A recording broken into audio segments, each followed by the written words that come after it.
할렐루야. 하나님의 말씀과 하나님의 은혜를 사모해서 모이신 성도님들을 예수님의 이름으로 축복하고 환영합니다. 우리가 샬롬이란 인사를 합니다. 예수 믿는 사람들끼리는 샬롬이란 인사를 합니다. 또 한국 사람들끼리는 안녕하세요라고 인사를 합니다. 둘 다 같은 말입니다. 샬롬, 평안하십니까? 우리를 치면 안녕하십니까? 평안하십니까? 안녕하십니까? 우리는 서로에게 안녕과 평안을 물어봅니다. 하지만 우리가 모두 다 평안과 안녕을 원하지만은 오늘 하루를 다시 한번 생각해 볼까요? 아침에 일어날 때부터 피곤한 몸을 겨우겨우 이기면서 겨우겨우 일어났습니다. 그렇게 힘들게 출근을 하고 그 자리에서 직장 동료들과 또 거래처 직원들과 얼굴에는 웃음을 띠면서 평안한 척하지만은 사실은 그곳은 전쟁터와 같습니다. 조금이라도 내가 실수를 하면은 그 사람들은 나의 실수를 잡으려고 하고 난 거기서 무너질 수밖에 없습니다. 퇴근을 하고 집에 돌아와서도 그 가운데 평안을 찾기 어렵습니다. 우리 가운데 평안을 찾지만은 우리가 누구나 다 평안을 원하고 인사할 때도 안녕하십니까? 평안하십니까? 물어보지만은 사실 우리 삶 가운데 평안을 찾아보기는 쉽지 않습니다. 그래서 우리는 하나님께 매일 간절하게 기도합니다. 하나님, 나에게 이런 어려움이 아니라 시험이 아니라 나에게 평안을 좀 주십시오. 내가 평안을 바랍니다. 내가 평안을 얻고 싶습니다. 하나님께 평안을 간구하면서 기도를 합니다. 하루라도 아무런 걱정 없이, 아무런 시험 없이, 오늘은 뭘 해야지, 이번 주까지는 뭘 해야지, 이런 걱정과 고민이 없이 하루라도 아무 걱정 없이 평안히 보냈으면 좋겠다 하는 마음이 우리들에게는 다 하나씩 있을 때가 있습니다. 우리는 평안과 시험이 함께 존재할 수 없다고 생각하기 쉽습니다. 그러나 정말로 평안과 시험은 서로 반대일까요? 그러니까 우리 안에 찾아오는 안녕, 평안과 우리에게 찾아오는 어려움, 시험은 서로 반대 관계에 있을까요? 평안과 시험은 결코 같이 있을 수 없는 것일까요? 우리에게 아무런 시험이 없으면 우리는 정말로 평안할 수 있을까요? 우리의 진정한 평안은 어디에 있는 것일까? 오늘 하나님께서 우리에게 주신 말씀이, 평안을 향하는 말씀이 우리를 향한 위로와 소망과 평안을 주시기를 예수님의 이름으로 축복합니다. 오늘 본문 말씀은 지지난주에 창세기 12장 1절부터 9절까지 말씀에 하나님께서 아브라함을 부르시고 그에게 주시기로 약속한 땅으로 가라고 말씀하십니다. 그리고 그에게 하나님께서는 약속하여 주시며 너는 복이 될지라 복을 약속해 주시며 그를 떠날 수 있도록 그에게 비전을 주십니다. 그 비전, 그 믿음에 힘입어서 아브라함이 가나안 땅으로 향했는데 가나안 땅엔 이미 거주하고 있는 사람들이 있었습니다. 그러니까 그곳으로 가면은 무엇이든지 다 잘 될 줄 알았는데 이미 거기서 장사하고 있는, 살고 있는 사람들이 있었습니다. 거기서부터 이미 경쟁이 시작됐습니다. 하지만 하나님께서는 아브라함에게 한량없는 은혜를 주셔서 그가 가나안 땅에 이르렀을 때 어떻게 되었는가? 우리가 읽지는 않았지만 9절 말씀을 보면 점점 남방으로 옮겨갔더라. 그러니까 아브라함이 이제 가나안에 정착하여서 점점 아브라함의 지경이 넓어졌다. 오래오래 행복하게 살았습니다. 이렇게 이야기가 끝나면 얼마나 좋을까요? 그런데 아브라함의 이야기는 이렇게 끝나지 않았습니다. 아브라함의 이야기 또다시 어떤 이야기로 시작이 되는가? 10절 말씀 같이 읽어보겠습니다. 그 땅에 기근이 들었으므로 아브라함이 애굽에 거류하려고 그리로 내려갔으니 이는 그 땅에 기근이 심하였습니다. 아멘. 하나님께서 약속하신 그 땅으로 가면은 모든 문제가 해결될 줄 알았습니다. 가나안 땅으로 가면은 갈대아 우르에서 나를 무시했던 사람들, 나를 어떻게든 헐뜯으려고 했던 사람들 떠나서 이제 그 가나안 땅으로 가면은 모든 것이 다 끝날 줄 알았는데 가나안 땅에도 기근이 들었습니다. 기근이 들어서 먹고 살 수가 없습니다. 농사를 지을 수 있을까요? 비가 오지 않아서 땅이 쩍쩍쩍 갈라져 가는데 농사도 지을 수 없고 가축들에게 풀을 먹일 수 있을까요? 먹고 살 방법이 전혀 없어졌습니다. 가나안 땅 가면 다 해결될 줄 알았는데 또 다른 시험이 지금 아브라함에게 덮쳐오고 있습니다. 그래서 아브라함은 이 가나안 땅, 이 가나안에서 살던 땅을 두고 이집트를 바라봅니다. 저기를 가면은 그래도 물이 있구나. 저기를 가면은 상인들이 오고 가고 있구나. 저기를 가면은 웃음과 번영이 있겠구나. 아브라함은 살고자 이집트로 향하는 모습을 우리는 10절 말씀을 통해서 볼 수 있습니다.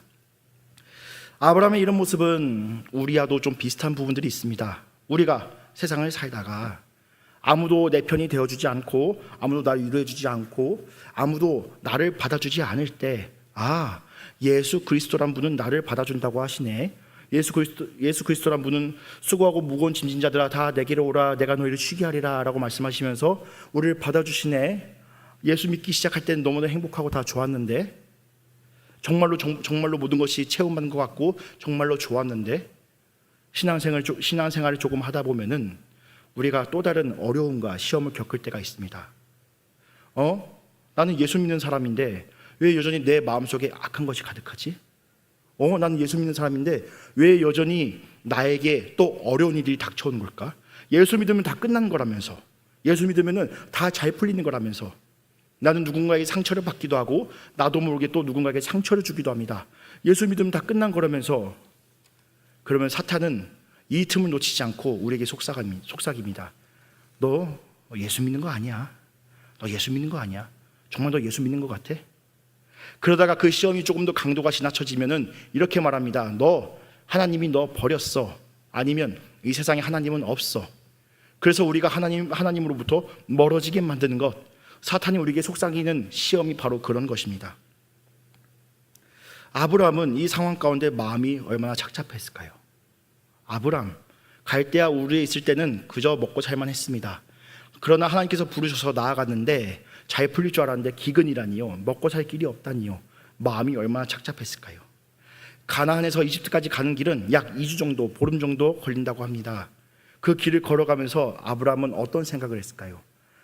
내 인생 어떻게 되는 걸까? 내가 뭐하러 이런 길을 떠났지? 여러 가지 근심과 걱정과 고민이 있었을 것입니다. 또 한편으로는 살아남기 위해서 가나안 땅에서 가진 것이 아무것도 없었어요. 기근이 들었으니까요. 그럼 이제 저 외국 땅에 가서 내가 먹고 살아야 되는데 어떻게 살아야 될까? 여러 가지 걱정과 고민이 있었을 겁니다. 고뇌한 시간들, 머리를 쥐어짜는 시간들이 있었을 것입니다. 그러다가 이제 하나님에 대해서 생각하지 않고 자기 자신을 바라봅니다. 그래, 내가 가진 게 뭐가 있지? 내가 뭘 갖고 있을까? 내가 뭘 갖고 있을까? 그때 아내가 눈에 들어옵니다. 아내의 외모가 심히 아리따웠더라.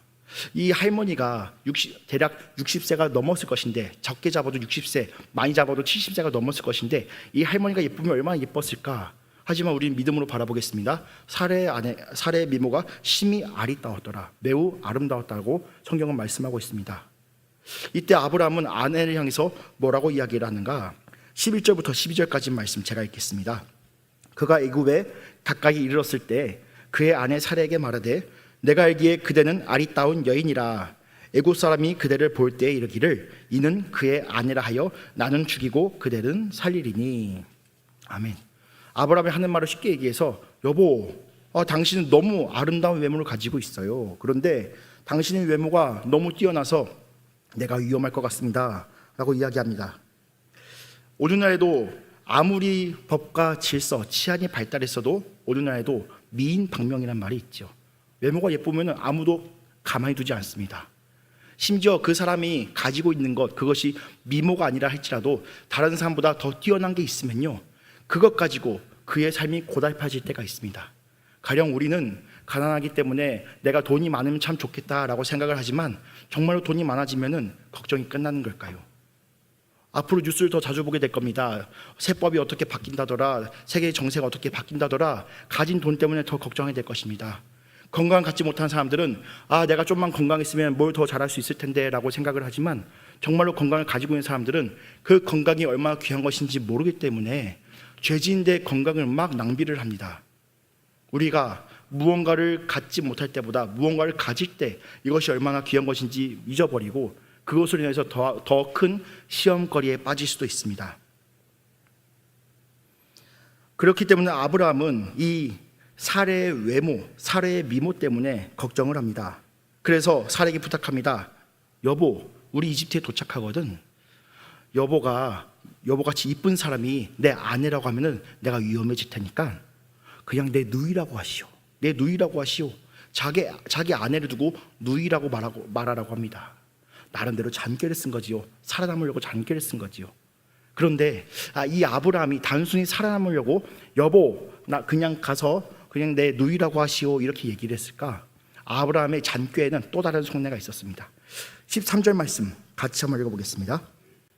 원하건대 그대는 나의 누이라 하라. 그러면 내가 그대로 말미암아 안전하고 내 목숨이 그대로 말미암아 보존되리라 하니라. 아멘.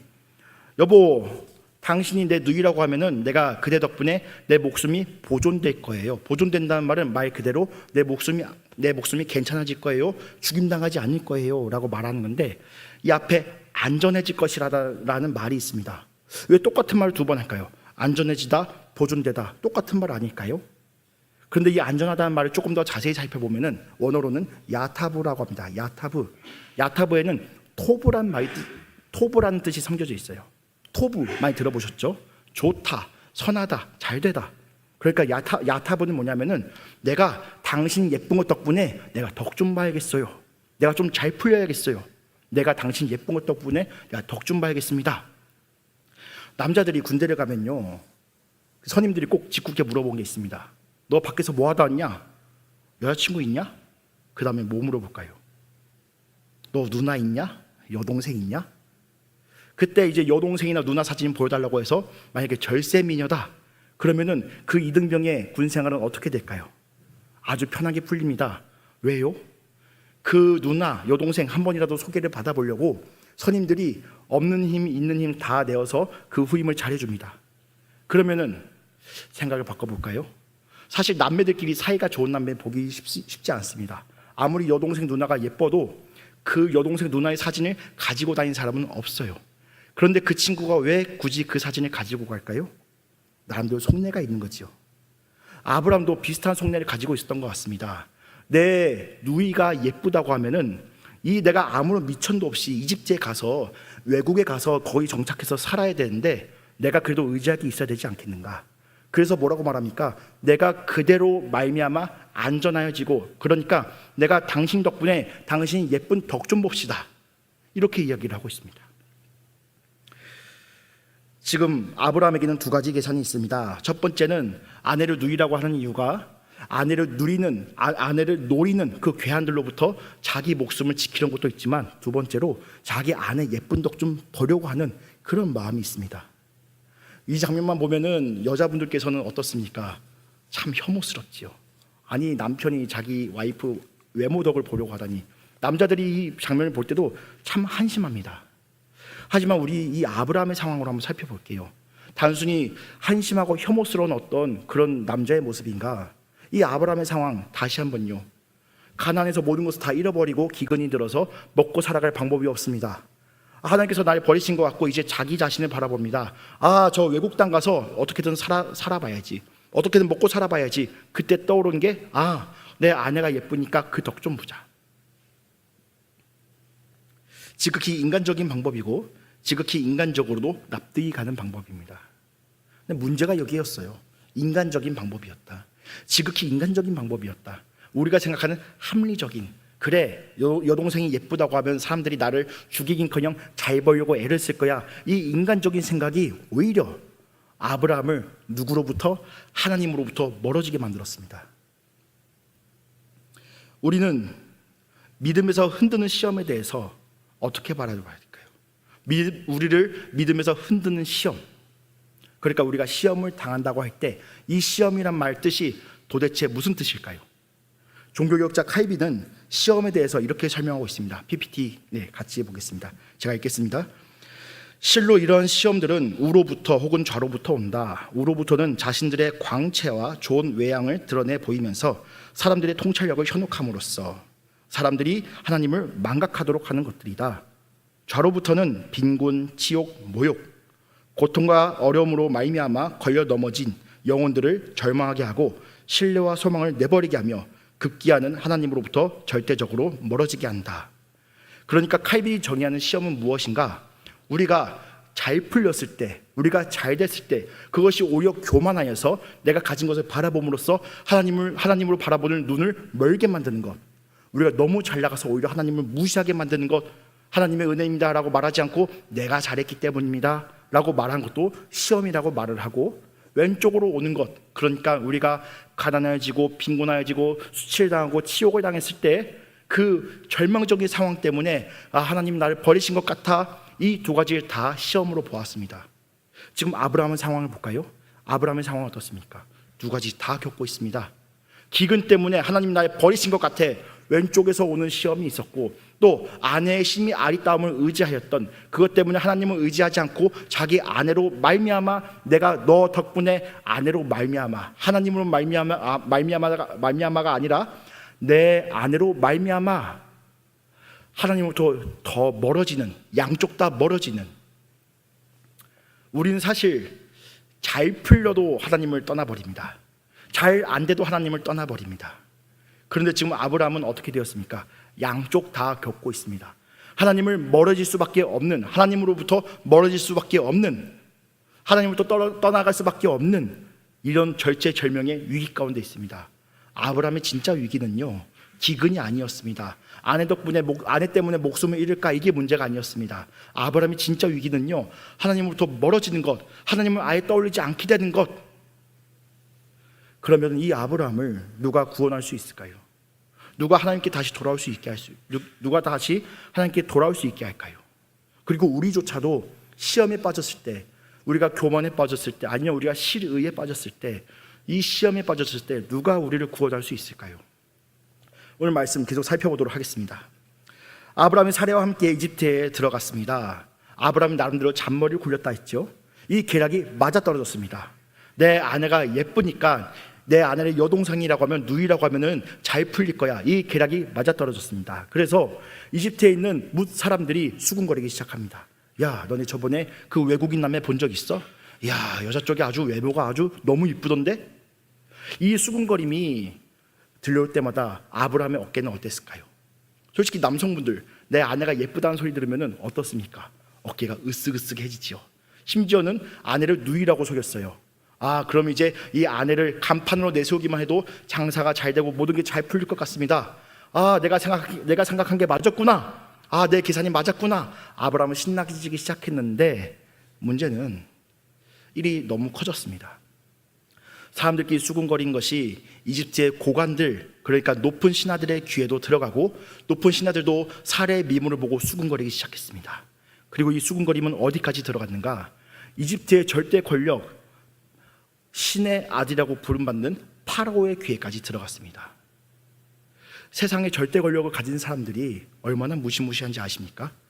오늘날에 아무리 법이나 질서, 여러 가지 치안 제도가 있지만은, 그래도 미국 대통령이 말 한마디 하면은 국제 정세, 세계 정세가 다 흔들리고 총성이 울려 퍼진 게 오늘날인데, 하물며 이 당시 고대 이집트에서는요, 이집트 파라오가 딱 얘기를 하면은 신의 말씀입니다.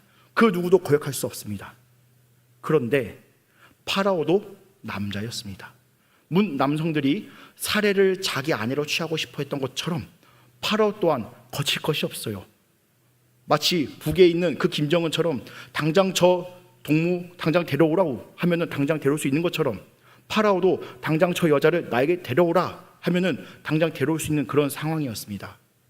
아브라함은 자기 꾀에 자기가 넘어지기 시작했습니다. 아니, 조금만 알려지고 조금만 유명해지면 괜찮았습니다. 하지만 너무 이름이 유명해지자, 너무 미모가 유명해지자 파라오에게 아내를 뺏기게 생겼습니다. 그러면은 파라오라는 사람이 이 사례를 데려올 때 그냥 막 도둑이 납치하듯이 그냥 막 납치했을까요? 파라오에게도 나름대로 명예와 위신이 있는 왕이었습니다. 그래서 어떻게 되는가? 16절 말씀 같이 한번 읽어보겠습니다. 16절 말씀. 이에 바로가 그로 말미암아 아브라함을 후대함으로 아브라함이 양과 소와 노비와 암수 나귀와 낙타를 얻었더라. 아멘. 파라오가 아브라함을 후대함으로라고 이야기하고 있습니다. 그러니까 후하게 대접을 해주었다. 얼마나 후하게 대접을 해줬는가? 여기 보면은 양, 소, 노비, 암수, 나귀, 낙타를 주어줍니다. 그러니까 우리로 치면은 외국인이, 아무것도 없는 빈털터리 외국인이 우리나라에 딱 왔는데, 자, 저기 그 노른자 땅 너 가져서 거기 빌딩 너 갖고 직원들도 내가 붙여줄게. 회사를 갑자기 딱 차려준 거라고 생각하시면 되겠습니다. 아, 아브라함 잘 풀렸네요. 잘 풀렸어요. 여기 후대한다는 말을 보면요, 재미있습니다. 후대한다는 말의 원어를 또 찾아보면요, 야타브입니다. 야타브 아까 막 얘기했지요. 그대는 내가 그대로 말미암아 안전하리라 할 때 야타브, 잘 될 거야, 내가 네 덕을 볼 거야. 여기 후대한다는 말도 야타브, 덕을 본다는 얘기입니다. 저 신과 같은 파라오의 은혜를 입었습니다. 누구를 뺏김으로? 아내를 뺏긴 덕분에. 그 아무리 많은 것들을 가진다 할지라도 그것이 정말 행복할까요? 그것이 정말로 행복할까요? 아브라함은 지금 아내를 잃었습니다. 이 아내가 그냥 아내인가? 그 갈대아 우르에서 자식조차 없어서 사람들에게 무시당할 때 자기 인생을 지탱해준 배필이었습니다. 또 하나님께서 이 사례를 통하여서 앞으로 자손이 이어질 것이라고 복을 주신 그 소망의 증거였습니다. 그런데 지금 아브라함은 무엇을 잃어버리게 생겼습니까? 소망을 잃어버리게 생겼습니다. 자기 삶의 반쪽을 잃어버리게 생겼습니다. 단순히 아내 뺏기면 다시 구하면 되지, 이런 문제가 아니에요. 우리 가운데도 그런 마음을 가질 수 있습니다. 저부터도 그랬던 것 같아요. 내가 신앙생활을 하지 않았다면, 아니 내가 예수를 믿긴 믿는데 조금 덜 믿었다면, 세상 사람들 하듯이 적당히 믿으면서 적당히 살아갔다면 내가 얼마나 행복했을까. 이런 마음이 우리들 목에 문득문득 올라올 때가 있습니다. 그 계략대로 살아가면, 내 마음대로 살아가면 얼마나 좋을까. 그래요. 그러면 하나님을 떠나서 살아가는 사람들, 우리가 예수 믿지 않으면 그 삶에 희락이 없어요, 평안이 없어요 라고 얘기하지만은, 솔직히 말해서 예수 믿지 않은 사람들 보면요, 행복해 보입니다. 잘 사는 것 같아 보여요. 나름대로 자기 삶에 여유도 있어 보이고, 서로 맨날 매주 만나는 사람 때문에 속상하다, 힘들다, 쓰지 않아도 되는 돈을 쓰는 일도 없어 보이고 왠지 좋아 보입니다. 하지만 우리는 정말로 기억해야 됩니다. 그 사람들에게 정말로 소망이 있을까? 그 사람들에게 정말 희망이 있을까? 그 사람들에게 정말로 미래가 있을까? 다 가졌으면 무엇을 하나? 다 가졌으면 무엇을 하나? 아무리 빌딩, 직원, 회사를 가졌으면 무엇을 하나?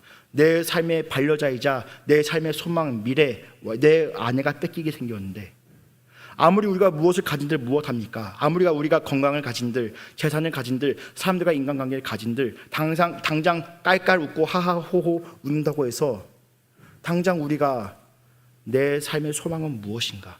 내 삶의 의미는 무엇인가? 내 인생의 목적은 무엇인가? 내가 이 세상을 왜 살아가야 되지? 이것을 잃어버리면은 내 손에 가지고 있는 것 무슨 소용입니까? 아무런 소용이 없습니다. 아무런 소용이 없습니다. 그렇기 때문에 우리는 바르게 알아야 됩니다. 우리 눈에 즐거워 보이는 삶, 하나님을 떠났더니 너무나도 자유로워 보이는 삶, 그 삶을 동경해서는 안 됩니다. 세상으로부터 후한 대접을 누린 것과 같은 그 삶, 다른 것을 얻어도 이 세상을 살아갈 소망을 잃어버리면은 우리는 아무런 의미가 없습니다.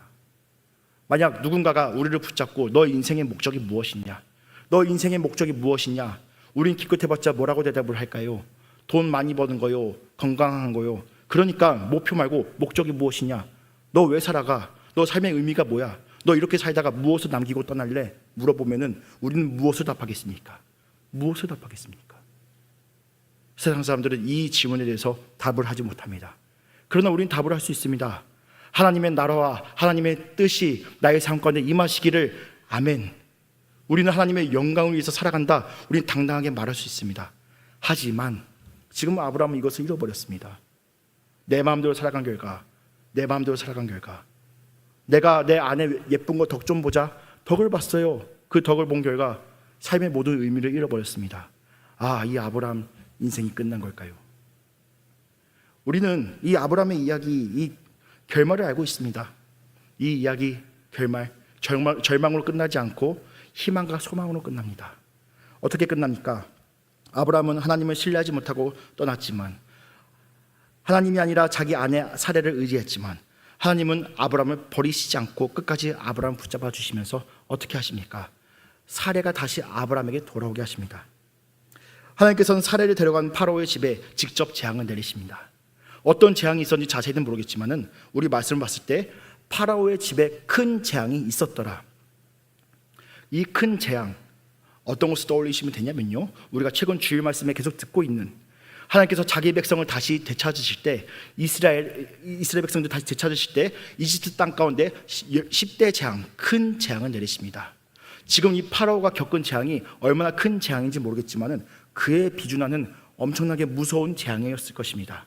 그래서 하나님께서 이스라엘 백성들을 다시 되찾으신 것처럼 사례를 다시 되찾아오십니다. 그리고 이 이야기의 끝이 20절 말씀 함께 읽겠습니다. 바로가 사람들에게 그의 일을 명하매 그들이 그와 함께 그의 아내와 그의 모든 소유를 보내었더라. 아멘. 해피엔딩이죠. 해피엔딩입니다. 아내도 되찾고 재산도 되찾고 아이고 잘 풀렸다, 할렐루야. 우리는 이 이야기를 해피엔딩, 아유 가슴 따뜻해지는 좋은 이야기네 라고 바라볼 수 있습니다.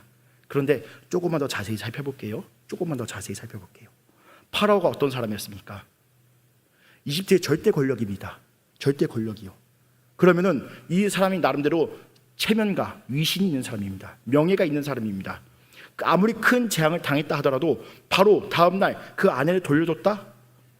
파라오의 이 이미지가 보통 구겨진 일이 아닐 것입니다. 그런데 20절 말씀 보면은 마치 아무 일도 없었다는 듯이 아내를 돌려주고 재산마저 심지어 돌려줍니다.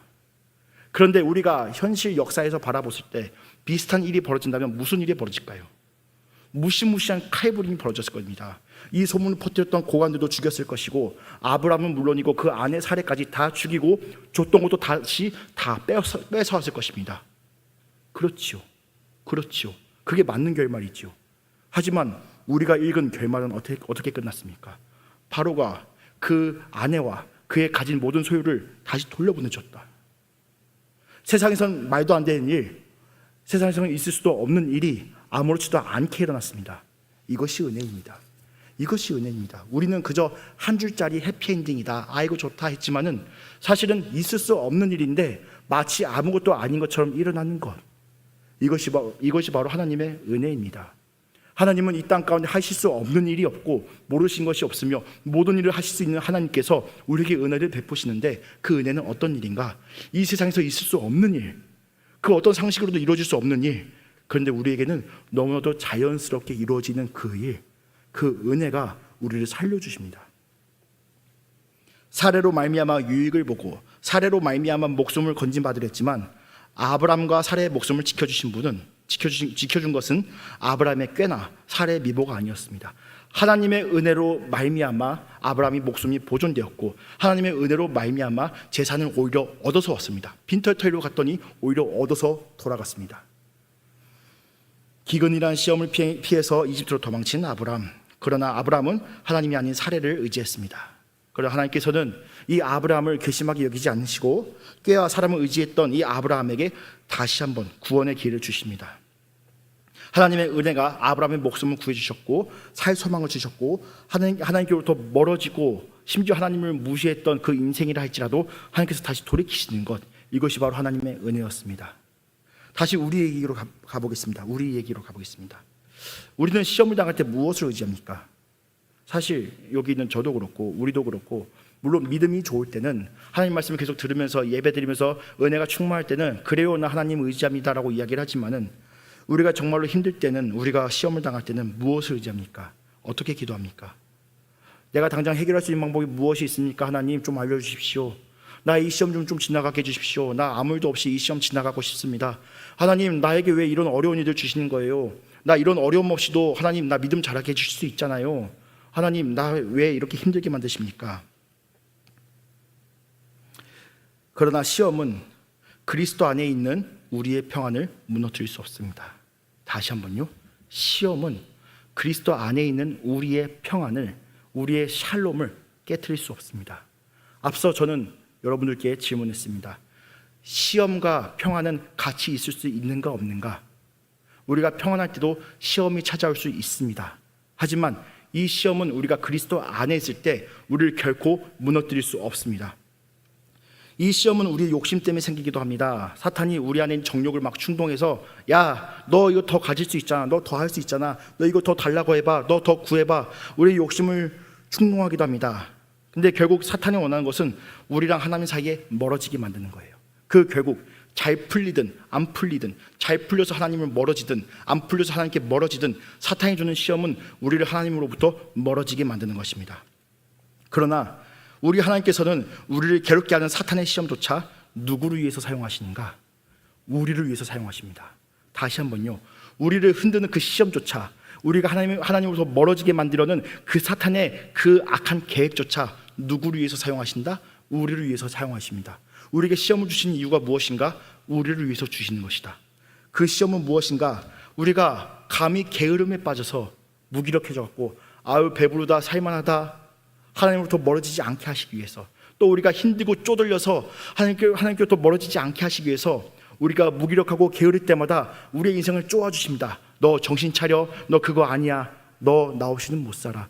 우리가 하나님을 멀리하고 하나님 나 너무 힘들어요 할 때마다 우리 믿음의 반석이 되어주심으로써, 우리의 믿음을 붙잡아 주심으로써 괜찮아 내가 너와 함께 있잖아.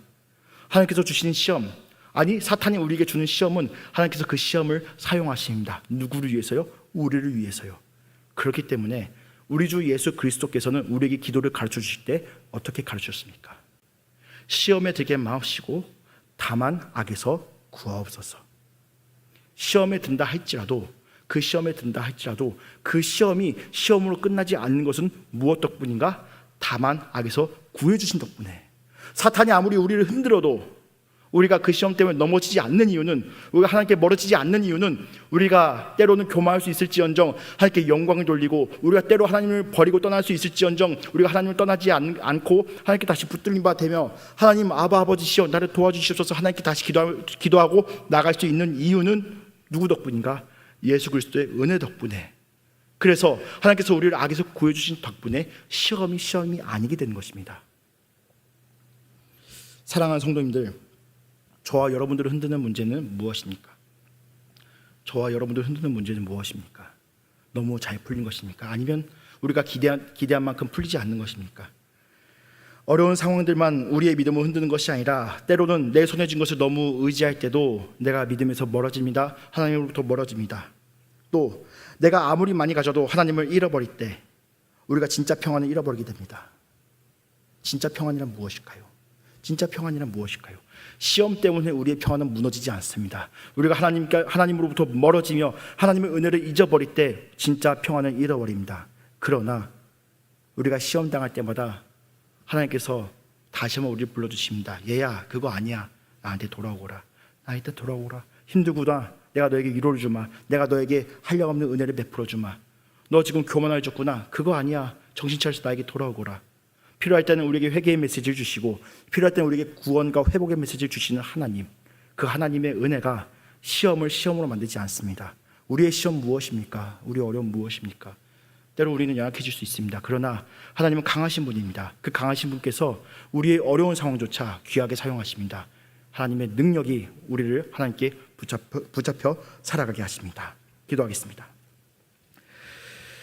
하나님 아버지 감사합니다. 이 시간 하나님의 은혜를, 하나님의 말씀을 통해서 다시 한번 바라보았습니다. 아브라함은 기근을 당할 때 하나님께서 자신을 버리셨다 생각했을지 모릅니다. 아브라함은 자신의 아내를 바라보았을 때 이 아내 덕분에 내가 잘 될 수 있을 것이라 생각했을지 모릅니다. 우리 또한 마찬가지였습니다. 우리 또한 어려움을 당할 때 하나님께서 나를 버리신 것은 아닌가, 또한 내가 잘 풀릴 때에는 나의 손에 쥔 것을 보면서 하나님을 잊고 산 것은 아닌가. 그럼에도 불구하고 하나님께서는 우리를 끝까지 사랑하심으로 우리는 실패했지만 하나님은 완성시키고 하나님은 온전하신 분이심으로 우리를 끝까지 붙잡아 주셨습니다. 우리가 지금 당하고 있는 시험이 무엇입니까? 어떤 어려움을 겪고 있습니까? 건강의 문제입니까? 재산의 문제입니까? 어떠한 문제입니까? 이 여러 가지 문제들을 우리가 믿음으로 하나님께 내어놓기 바랍니다. 하나님은 완전하신 분이시며 우리의 시험을 오히려 우리를 굳건하게 세우신 데 사용하실 줄 믿습니다. 그 믿음을 우리가 나아가길 바라오니 주여 우리의 믿음을 붙잡아 주셨고 하나님의 뜻과 하나님의 나라를 구하는 자들이 되게 하여 주시옵소서. 살아계신 예수님의 이름으로 기도합니다. 아멘.